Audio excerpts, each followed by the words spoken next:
তুমি ভাবছো তোমার আশেপাশে সবাই তোমাকে খুবই ভালোবাসে, কিন্তু অপ্রিয় সত্যিটা হলো তোমাকে মানুষ ভালোবাসে যেভাবে তুমি তাদেরকে হাসি খুশি রাখো, তাদের কাজ করে দাও, তাদের প্রতি এফোর্ট দাও। যেদিন থেকে তুমি তাদের আশা মতো কাজ করবে না, এই এফোর্টটা দেওয়া বন্ধ করে দিবে, সেদিনই বুঝে যাবে তাদের আসল রূপটা। খারাপ লাগলেও এটাই সত্যি, আর এটাই বাস্তব।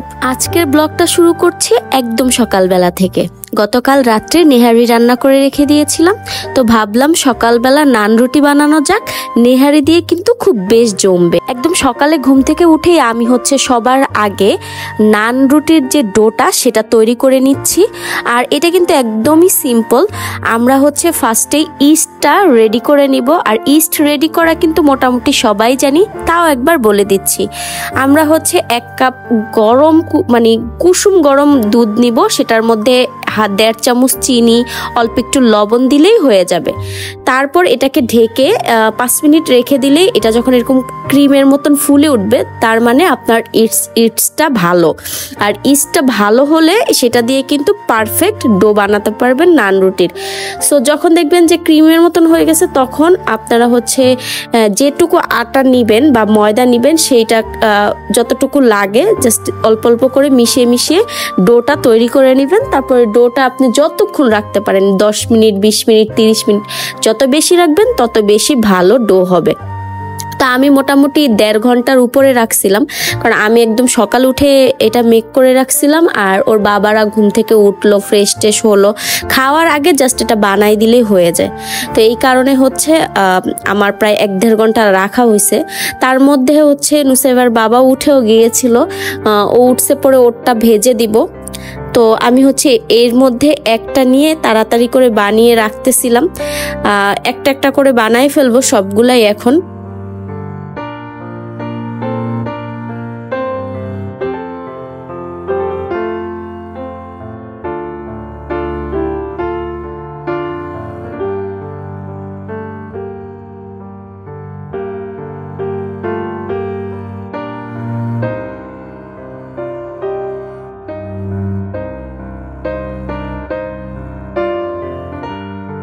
তো নুসাইবার বাবাকে একটা ভেজে দিয়ে দিছি অলরেডি, ও তো আবার অফিসে যাবে এই কারণে। তারপর টুকটাক কিছু বাসন ছিল, এগুলো ধুয়ে ফেলবো। আমি এখনো খাই নাই, মেয়েকে স্কুল থেকে আনবো, তারপরে একবারে নাস্তা করব।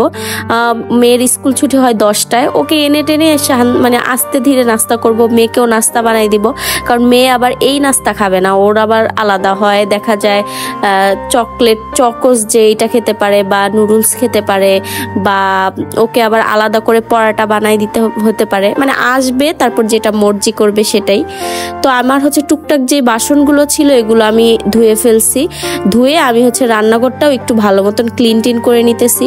এখন যদি আমি করে ফেলি তাহলে আবার আমার রান্নার আগে না করলেও হবে, কারণ আমি একবারে সকালবেলা উঠছি, অনেক কাজ টাজ করছি, তো পুরো ঘরটারও গুছাইছি। আমার খুব খারাপ লাগতেছিল যে গোসল করতে হবে, এই কারণে ভাবলাম যে রান্নাঘরটা ক্লিন করে যাই, তাহলে গোসল করে ফেলবো, পরে আর এত ক্লিন না করলেও হয়। এই কারণে আমি সুন্দর করে আমার রান্নাঘরটাও টিপটপ করে নিচ্ছি।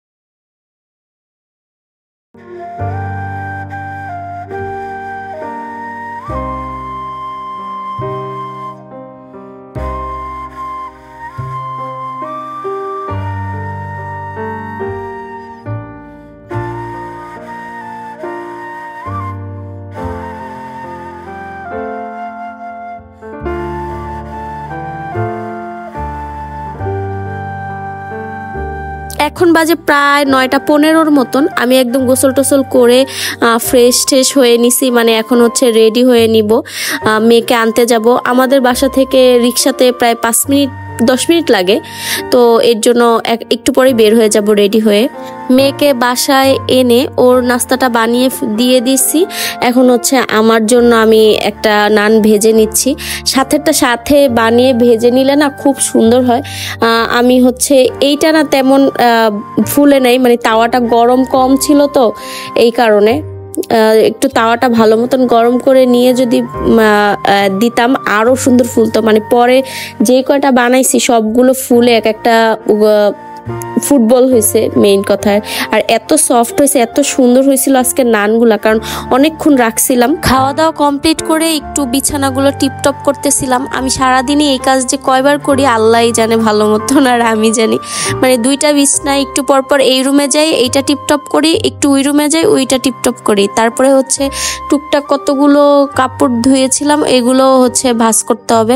এখন এগুলো আমি ভাঁজ করতে বসে যাব।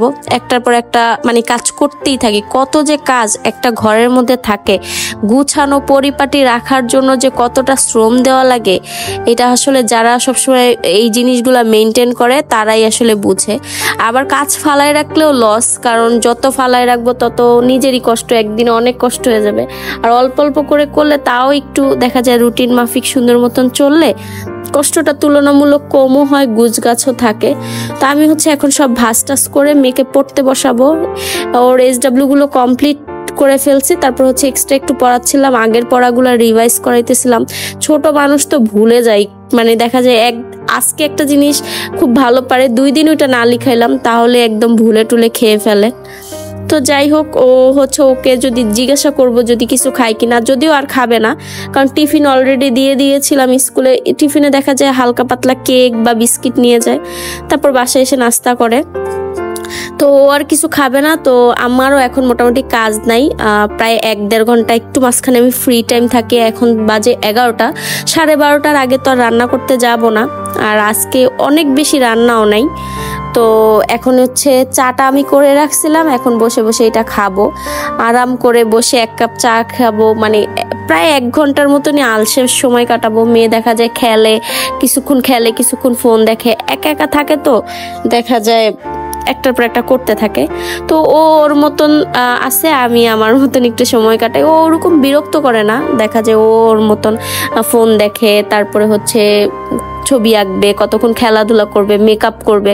তবে আমি খেয়াল রাখি, এরকম এক টানা বসে থাকি না, একটু পরপর উঠি বা খেয়াল রাখি যে মেয়ে কি করতেছে বা ও, কারণ একটু এদিক ওদিক করলে আবার অনেক সময় কি ঘর এলোমেলো করে ফেলে বা দুষ্টুমি করে, অনেক দুষ্ট তো, তাই আর কি।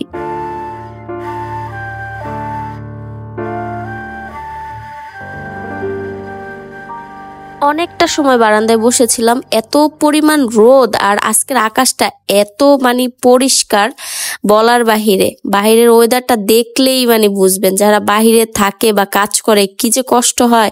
আমরা তো বাসার ভিতরে থাকি দেখে বুঝি না। আজকে রান্না করেছিলাম হচ্ছে খাসির মাংস, তারপরে হচ্ছে ডাল ছিল, ঢেঁড়স ভাজা ছিল, তারপরে ভর্তা ছিল, কালিজিরা ভর্তাটা ছিল। তো মেয়ে হচ্ছে আবার দেখে বলতেছে যে আমাকে আলু ভর্তা করে দাও, আমি এগুলো খাবো না। তো আর কি করার, তারপরে আমি হচ্ছে তাড়াতাড়ি আলু প্রেসার কুকারে দিয়ে 5 থেকে 6টা সিটি দিলেই তো আলু সিদ্ধ হয়ে যায়, বেশি সময় লাগে না। এই কারণে তাড়াতাড়ি আমি আলু সিদ্ধ দিয়েছি। প্রায় 2টার কাছাকাছি বাজে। ইদানিং আমাদের একটু খেতে লেট হয়। লেট হওয়ার কারণ কি, সকাল নাস্তাটা লেট হয়, আর এখন তো দিন বড়, এই কারণে আসলে 2টা, কারণ 2টার পরে না একদম ফ্রি টাইমে, মেয়ের পড়াশোনা না থাকলে একদমই কোনো কাজ নাই। বিকাল পর্যন্ত টোটালি কোনো কাজ থাকে না। ও ওর মতন খেলে, আমি আমার মতন শুই বসি, এই তো। তো আমি এর জন্য একটু লেট করেই খাই, 2টা বাজে, 2টা 2:30টা। তো মেয়ের ভর্তা বানাই দিতেছিলাম, ও যেভাবে আর কি বলে দিছে এইভাবে বানাবা। আর আমাদের শুকনা মরিচ অনেকগুলা দিছি যদিও, কারণ মরিচটা ঝাল না, তো বেশি দিলেও সমস্যা নেই, কারণ সে বলতেছে লাল করে ভর্তা বানাবা। ঝাল কিন্তু খেতে পারে না, কিন্তু তার লাল লাল ভর্তা লাগবে। তো যেভাবে বলছে ওইভাবেই দিই। তো মাশাল্লাহ ভর্তাটা দিয়ে ভাত খাইছে। তো যাই হোক, আজকে টুকিটাকি আপনাদের সাথে ব্লগটা শেয়ার করলাম, আশা করি ভালো লাগবে। যদি ভালো লেগে থাকে তাহলে কিন্তু আমার ভিডিওতে একটা লাইক করে যাবেন, একটা কমেন্ট করে যাবেন, আর নিয়মিত আমার ভিডিও দেখতে আমার চ্যানেলটাকে সাবস্ক্রাইব করে ফেলবেন, আর আপনার ফ্রেন্ডস অ্যান্ড ফ্যামিলির সাথে শেয়ার করবেন। আজকে এই পর্যন্তই, আজকে ভিডিওটা আর বড় করব না, ইনশাল্লাহ নেক্সট ভিডিওতে আবার দেখা হবে। আজকে এই পর্যন্তই, আল্লাহ হাফেজ।